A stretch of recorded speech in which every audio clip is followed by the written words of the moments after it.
Where your treasure is, there will your heart be also. God has given us unlimited treasures in His Word. Every time we open it, we can discover a new treasure or admire an old one. What will we find today? Let's dig in. Here's Carla Early with Treasure Hunt in the Word.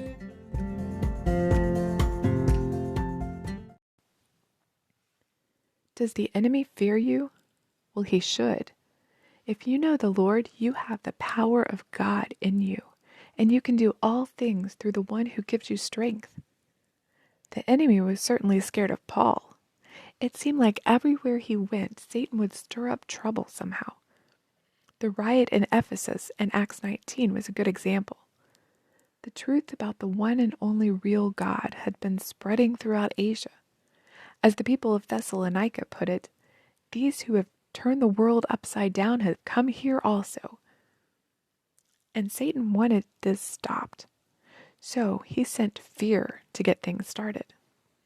Let me read Acts 19:24 through 27. It says, "For a certain man named Demetrius, a silversmith, who made silver shrines of Diana, brought no small profit to the craftsmen. He called them together with the workers of similar occupation and said, 'Men, you know that we have our prosperity by this trade. Moreover, you see and hear that not only in Ephesus, but throughout almost all Asia, this Paul has been persuading and turning away many people, saying that they are not gods which are made with hands. So not only is this trade of ours in danger of falling into disrepute, but also the temple of the great goddess Diana may be despised and her magnificence destroyed, whom all Asia and the world worship.'" If this new religion had something that they could make to represent this new God, these guys might not have been against it. It wouldn't have scared them. But as it was, they were afraid of losing their livelihood. If people stopped believing in idols, why, they'd be out of business. They were already seeing business slow down. Something had to be done. It seemed like they knew that the idols they made had no real power. It was the economics of this change in religion that bothered them. They were losing money. Of course, Satan didn't care about that. He just used it as an excuse to get them upset. He does that a lot. People don't like change. And we know when we accept the truth about Jesus, our lives will change. Sometimes quite radically. And that scares people. They don't want to give up that ungodly habit or the profit that they can get from it. They don't want to stop lying, cheating, stealing. They don't want the truth to change their lives. Even the thought scares them. So the silversmiths started a riot. Most of the people caught up in it had no idea what they were doing there, but they didn't want to miss this. The mob grabbed Gaius and Aristarchus, Paul's mission team, and started shouting, "Great is Diana of the Ephesians," and headed to the theater. We don't know how Gaius and Aristarchus felt, but Paul wasn't a bit afraid. He wanted to run in and talk to the crowd, but his friends held him back. They were afraid that the mob would kill him. The mob screamed for 2 hours, "Great is Diana of the Ephesians." I imagine the enemy was having a blast with that.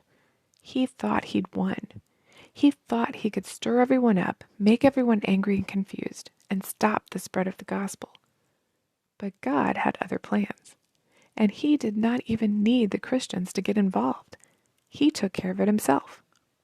The fight was between the Lord and Satan, and we know who will win. So God used a city clerk. He gave that man a level head and calm words. The man said, "You ought to be quiet and do nothing rashly. These men are neither robbers of your temples nor blasphemers of your goddess. If there's a case against them, let Demetrius and his fellow craftsmen bring charges against them. But if you don't disperse, this riot will get Rome's attention and we'll all get in trouble." Then the whole thing was over quicker than it had begun.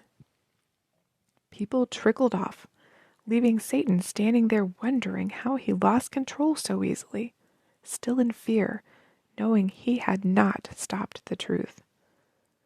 That's the way we want him, scared and confused. And when he riles up people in our lives or attacks us, We've got to remember that God is the one he's really attacking, and God will fight for us, whether it's by words he gives us to say or by something outside of our control. It's his battle, and we can trust him to win. We don't need to fear, but Satan sure does. You can contact us at treasurehuntintheword@gmail.com. We'd love to hear the treasures God has given you through his word. You can listen to other episodes at our website, which you can find in the description below. Thanks for listening, and remember, where your treasure is, there will your heart be also.